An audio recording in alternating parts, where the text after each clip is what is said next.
자녀가 감정을 조절하는 능력을 갖게 하는 데는 무엇보다도 부모님, 양육자의 역할이 매우 큽니다. 부모가 무엇을 어떤 마음으로 조절하고 있는지 솔직하게 잘 설명해 주는 것만으로도 자녀에게 자기 조절력의 좋은 모델이 될 수 있습니다.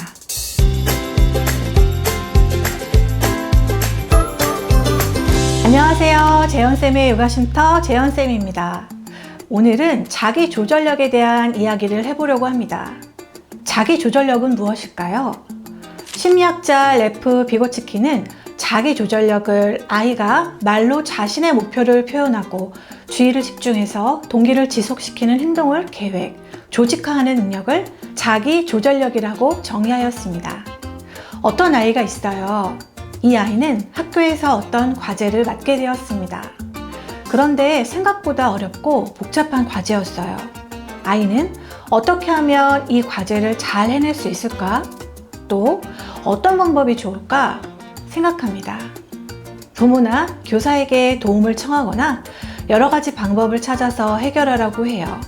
과제를 해결하는 그 과정이 어렵고 힘들어도 포기하지 않는 아이. 또 날씨가 너무 좋아서 밖에 나가서 놀고 싶어도 참고 자신이 정해놓은 할 일을 마칠 수 있는 이런 아이들을 자기 조절력을 가졌다라고 말할 수 있겠습니다. 부모라면 내 자녀가 자기 조절력이 강한 아이로 자라길 바라실 텐데요. 4세에서 7세까지는 자기 조절력을 키울 수 있는 최적의 시기라고 합니다. 자기 조절력의 핵심이라고 할 수 있는 감정과 정서를 조절하는 뇌의 전두엽은 유아기 때부터 발달하기 시작해요. 또 유아기 이후로도 계속 발달해서 완성되는 시기가 만 25세 전후라고 합니다.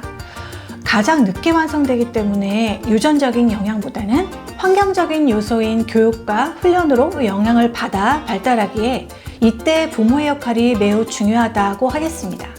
유아기에 자기 조절력에 대해 잘 배울 수 있다면 나중에 학교에 들어가서 원만한 대인관계를 유지하면서 학업 성취도도 높일 수 있습니다. 오늘은 5가지 방법을 통해 자기 조절력이 강한 아이로 자랄 수 있는 방법에 대해 이야기해 보겠습니다. 첫 번째, 자기 자신에 대한 신뢰감 갖게 해주기. 자기 조절력을 가지기 위한 첫 번째 단계는 바로 자기 자신에 대한 신뢰감 심어주기입니다. 나무 위에 앉아있는 새는 나무를 믿어서가 아닌 자기 자신을 믿기 때문이라고 해요. 자기 조절력의 맨 처음 단계는 아이 스스로가 자신에 대해 신뢰가 생기도록 해주는 겁니다. 자기 자신에 대한 신뢰가 생기는 방법은 무엇일까요? 아이가 자신에 대해 신뢰감을 형성하려면 우리 부모님은 내 말을 잘 들어준다는 믿음과 나는 관심받을 가치가 있어 라고 스스로를 생각해야 합니다. 믿는다는 말은 존중이란 단어와 의미가 같다고 생각해요. 어리지만 나의 자녀이기 전에 하나의 인격체로서 존중해 주세요. 그럼 어떻게 존중할 수 있을까요? 아이가 원하는 것을 사주고 아이가 예의에 어긋나는 행동을 했는데도 존중해서 받아주는 것이 아닌 들어주고 곁에서 지켜봐 주기입니다. 예전에 부모 상담 시간에 한 학부모님이 제게 선생님, 우리 아이랑 무슨 놀이를 하시나요? 우리 아이가 선생님이랑 노는 게 재미있다고 하더라고요. 라는 말씀을 하셨어요. 저는 순간 아무 말도 못했습니다. 왜냐하면 그 아이는 정말 쉴 새 없이 말을 하는 귀여운 수다장이 아이였거든요. 너무 재밌게 말해서 저는 와, 그랬어? 정말 좋았겠다 등의 반응만 적극적으로 할 뿐 들어주기만 했었습니다. 이렇게 들어주기만 했는데도 이 아이에게는 즐겁고 재미있는 경험이었다는 느낌을 주었다는 생각에 기억에 남는 일화였어요. 이렇게 저처럼 곁에서 아이의 말에 적극 공감하며 들어줄 수도 있지만 행동으로도 공감해 줄 수 있습니다. 친구와 다투어서 울고 있으면 아이 감정을 인정하며 안아주고 위로해 줄 수 있고, 어른이 볼 땐 아무것도 아닌 물건이지만 아이가 소중하다면 잃어버린 물건을 같이 찾아보는 행동을 할 수가 있어요. 신뢰와 존중은 아이를 내 시선이 아닌 아이의 시선으로 같이 낮춰서 바라보는 겁니다. 이렇게 말과 행동으로 부모가 아이를 존중해 줄 때 아이가 자신을 존중할 수 있습니다. 반대로 부모가 꼭 해줘야 하는 말이 있어요. 바로 아이의 존재의 특별함에 대한 말입니다.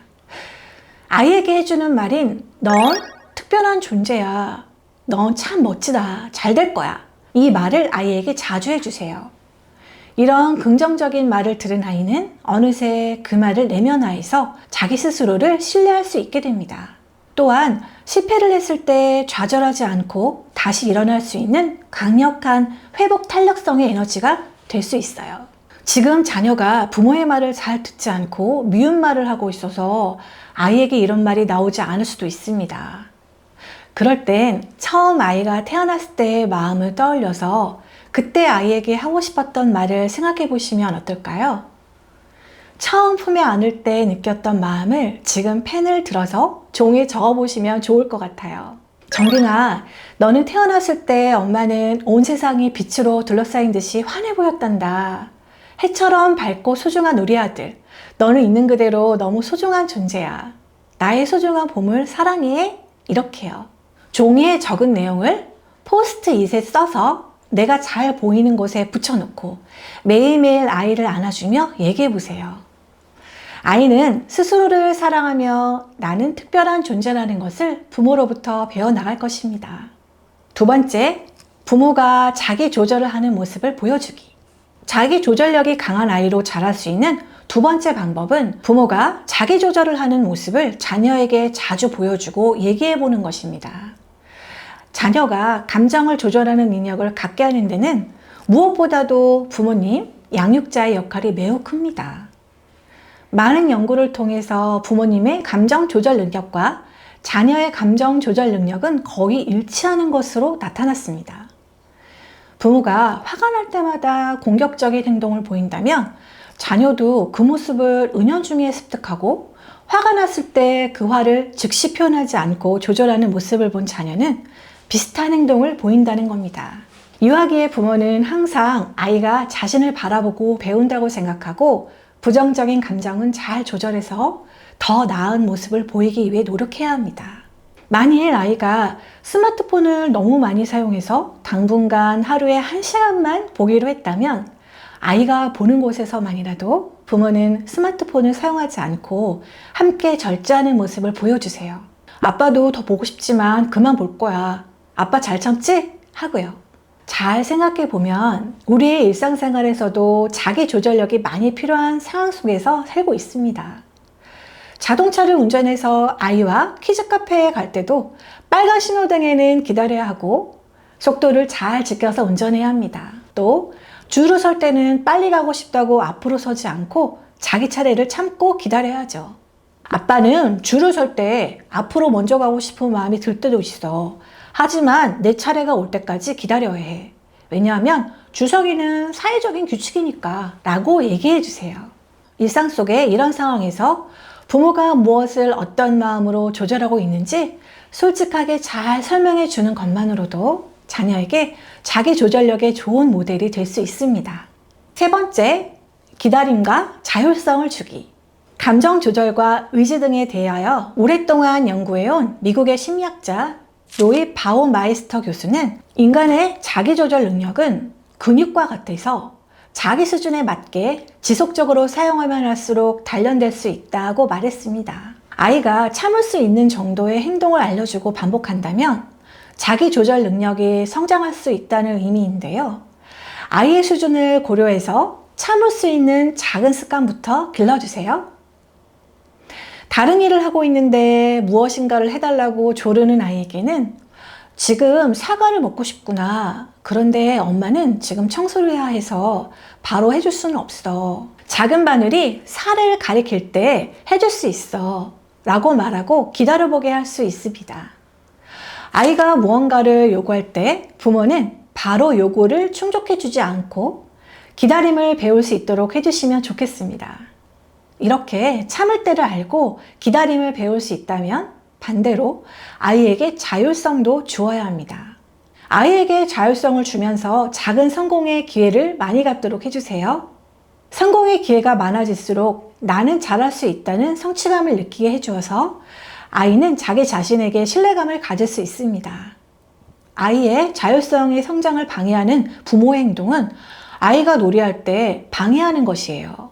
예를 들면 블록 쌓기를 하는 아이에게 높이 쌓았네? 세어볼까? 하나, 둘, 셋? 그건 뭐지? 하고 학습적인 것을 묻거나 한 가지 활동을 오래 집중하고 있는 아이에게 이제 이거 그만하고 다른 것도 해보자 하며 놀이를 중단시키는 행동이에요.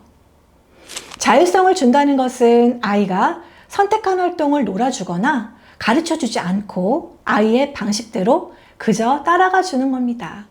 또 자신의 자유의지를 표현하고 성취감을 느껴야 다음 활동에 대한 동기가 생깁니다. 네 번째, 계획을 세우고 단계를 나누어 활동하기, 분류화하기. 자기 주도성을 길러주는 네 번째 방법은 미리 내일을 예측해서 계획을 세우고 단계를 나누어서 활동하는 연습을 하는 겁니다. 아이들이 매일 하는 일 중에는 신발을 신고 이를 닦는 일이 있어요. 이것은 어른들이 보기에는 간단해 보입니다. 하지만 자세히 들여다보면 대부분 세밀한 단계로 나누어져 있습니다. 신발을 신을 때는 왼쪽과 오른쪽에 바뀌지 않게 가지런히 놓고 발을 넣어야 하고요. 그 다음에는 찍찍이를 붙여야 해요. 또 이를 닦을 때는 뚜껑을 열고 치약을 짜고 칫솔에 적당한 양을 묻혀야 합니다. 이를 닦은 후에는 칫솔에 묻어있는 치약을 깨끗이 잘 닦습니다. 이렇게 매일 하는 일상적인 일도 사실 알고 보면 연이어 실행해야 하는 여러 개의 작은 단계로 나누어져 있습니다. 평소에 아이가 일상에서 하는 일들을 알기 쉽게 한 단계씩 나누어서 할 수 있도록 해주세요. 그리고 하루의 일과가 마치는 저녁 시간에 내일의 할 일을 미리 부모와 이야기해보며 미래에 대해 준비할 수 있도록 해주시면 더욱 좋습니다. 아이가 이렇게 평소에 논리적으로 모든 단계를 생각하는 연습을 하면 어떤 상황에서도 자기 주도적으로 활동을 하고 자기 자신을 통제하는 힘을 갖게 됩니다. 또한 이렇게 세분화된 단계로 나누어 과제를 수행하는 방법에 익숙해지다 보면 복잡한 문제를 해결하는 능력을 가진 사람으로 성장할 수 있어요. 과제를 잘 풀어내는 사람은 모든 것을 이렇게 구조화하고 단계별로 나눌 줄 아는 것이 특징이기 때문입니다. 또한 정서와 감정 조절을 담당하는 뇌의 전두엽은 분류화하는 작업을 통해 잘 발달할 수 있습니다. 단계를 나눌 때는 처음부터 모두 알려주지 않고 다음과 같이 제안과 유도하기로 아이와 이야기를 충분히 나눈 후 결정하면 더욱 좋습니다. 다섯 번째, 제안과 유도하기 연습. 러시아의 심리학자 레프 비고츠키는 아이가 자기 능력을 살짝 벗어나는 수준에서 행동하도록 격려하는 것을 근접 발달 영역이라고 불렀습니다. 이 근접 발달 영역으로 인지 발달이 잘 이루어진다고 했어요. 아이가 자기의 수준보다 조금 더 높게 유도하여 인지 기능을 높이는 방법입니다. 예를 들면 이제 잘 시간이니까 얼른 이따 가 라고 말하는 것보다 이제 잘 시간이 되었는데 어떻게 해야 할까? 라고 스스로 생각하고 대답할 수 있도록 묻는 것입니다. 첫 번째 말은 생각할 필요가 없이 바로 실행해야 하는 윗사람의 명령이지만 두 번째 말인 제안하는 말은 나는 네가 잘할 수 있을 거라고 믿어 라는 말이 숨어있는 지지해주는 말이에요. 이렇게 제안하는 말을 듣고 자란 아이는 자기 조절 능력이 강화될 수 있습니다. 부모는 아이의 행동에 대해 지시보다는 제안과 유도로 아이의 참여와 의견, 선택을 이끌어내는 연습을 해주세요. 우리들은 어른이기 때문에 항상 아이들에게 뭔가를 지시하고 가르쳐 주려고 합니다. 하지만 가르치거나 지시하지 않고 아이가 먼저 시작하고 결정할 수 있도록 해주세요. 스스로 한 결정은 아이에게 강한 동기부여를 주어 책임감 있게 완성할 수 있게 해줍니다. 마치 모임에서 내가 가자고 한 장소로 결정되었을 때 그날은 왠지 내가 안내해야 할 것 같고 그날은 빠지지 않고 참석하듯이요. 내가 해야 할 일을 생각해보고 말하면서 스스로 의사결정을 할 기회를 많이 가진 아이는 마음의 근력을 갖게 되어 자기 주도적이며 자기 조절력이 강한 아이로 자랄 수 있습니다. 오늘은 5가지 방법을 통해 자기 조절력이 강한 아이로 자랄 수 있는 방법에 대해 이야기해 보았습니다. 오늘 요가 쉼터에서 잘 쉬셨나요? 오늘은 버터플라이 허그로 나에게 용기를 주는 시간을 가지며 마치도록 하겠습니다.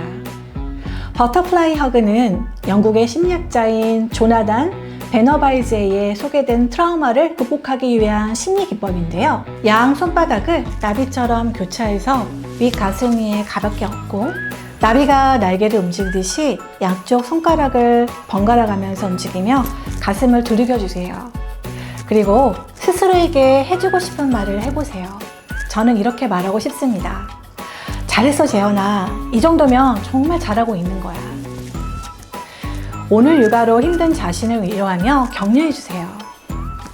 이렇게 영상을 보며 공부하고 나아지려고 노력하고 있는 여러분은 정말 잘하고 계신 거라고 생각합니다. 오늘 육아하시느라 고생하셨습니다. 영상 시청해주셔서 감사해요. 다음 쉼터에서 만나요. 안녕.